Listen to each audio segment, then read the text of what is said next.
4 lois spirituelles de Dieu. Est-ce que tu connais les 4 lois spirituelles de Dieu, toi qui m'écoutes? Les 4 lois spirituelles. Nous avons la loi de l'amour, la loi de la séparation, la loi de la réconciliation et ensuite la loi de la décision. J'aimerais te détailler un peu cette loi, ces 4 lois. Dieu t'aime. Ça, c'est la première loi.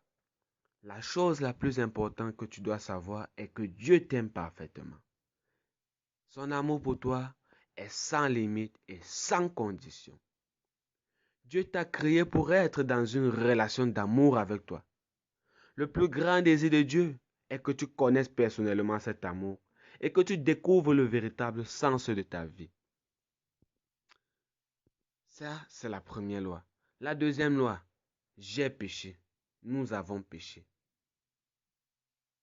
C'est vrai, Dieu nous aime. Pourtant, nous les humains, nous ne voyons pas l'amour de Dieu.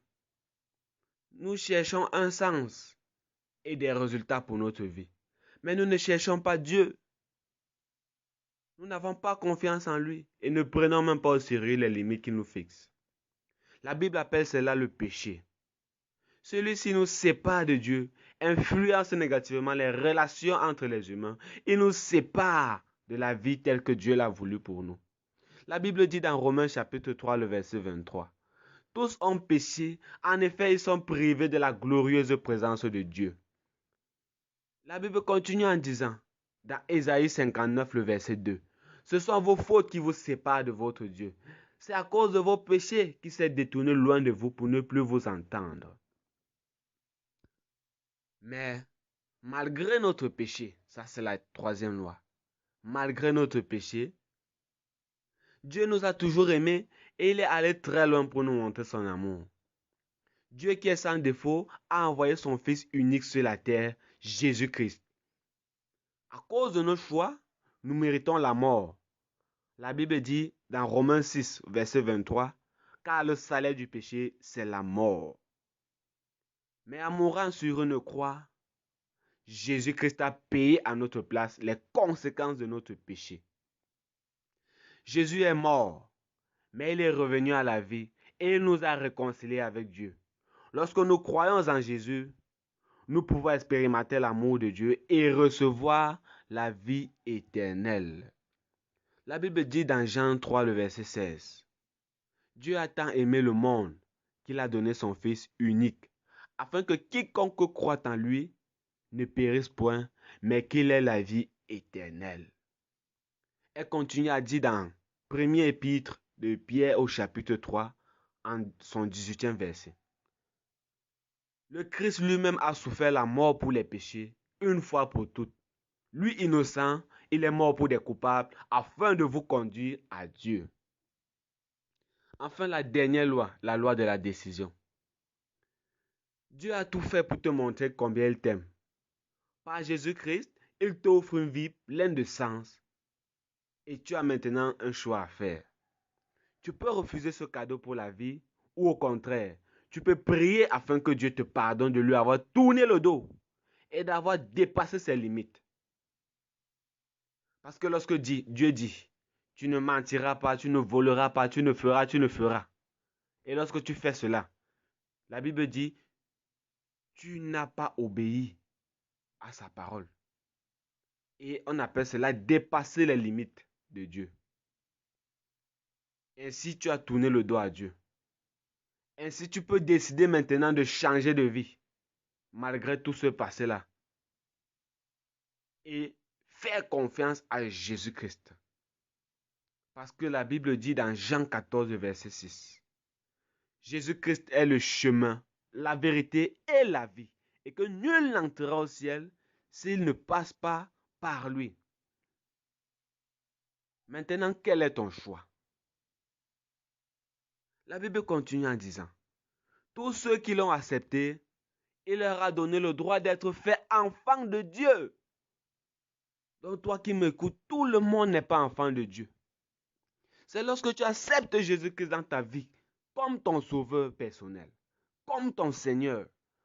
C'est à ce moment-là que Jésus te donne le droit d'être appelé son enfant. C'est à ce moment que Jésus change ta nature. Il enlève la nature adamique en toi et met la nature de Dieu en toi. Et en ce moment, tu peux te faire appeler enfant de Dieu par le ciel. De la même manière, l'enfant de la poule, c'est la poule. L'enfant d'un chien, c'est un chien. L'enfant d'un être humain, c'est un être humain. Mais l'enfant de Dieu est celui-là qui a la nature de Dieu en lui. Jésus-Christ.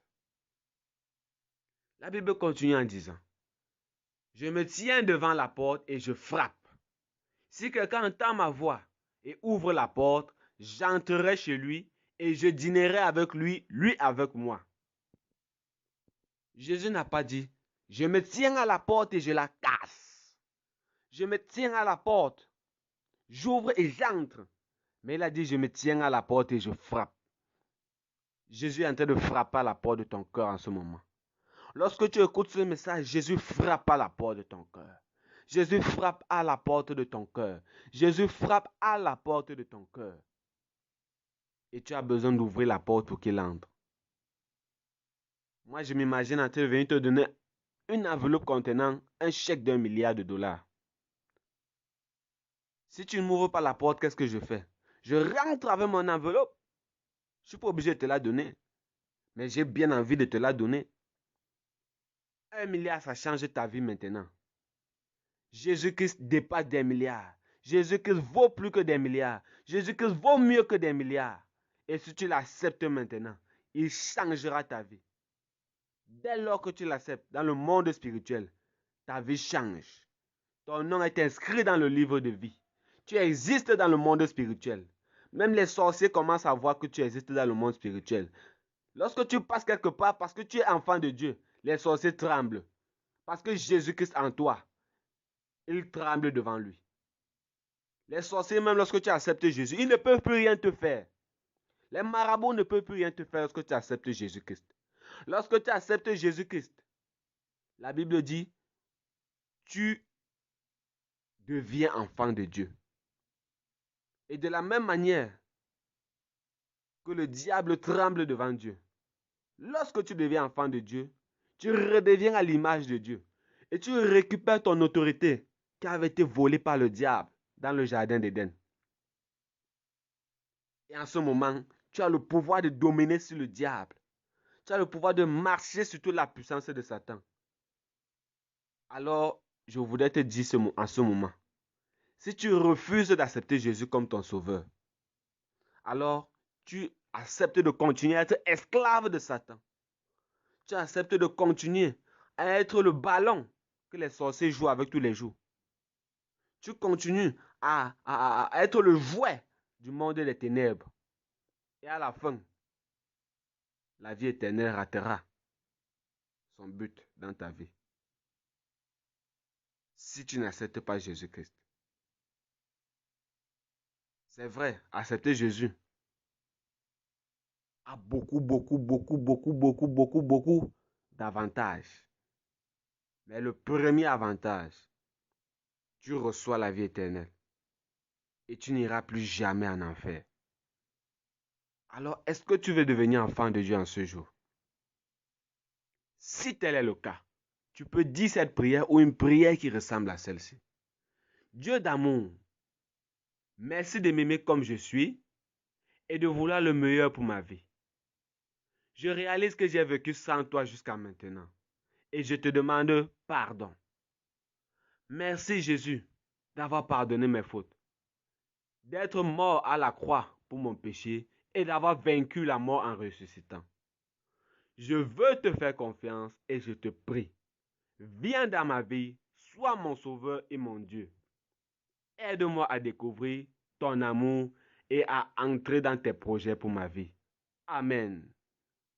Si tu fais cette prière, comme venant de ton cœur avec sincérité et foi, alors à la fin de cette prière, tu deviens instantanément enfant de Dieu. Et la Bible dit, tu es né de nouveau. Et quelqu'un qui est né de nouveau, je te félicite déjà. Parce que c'est la meilleure décision qu'un être humain peut prendre ici sur cette terre. Et je disais, lorsque quelqu'un naît de nouveau, il a besoin d'apprendre comment vivre dans sa nouvelle vie.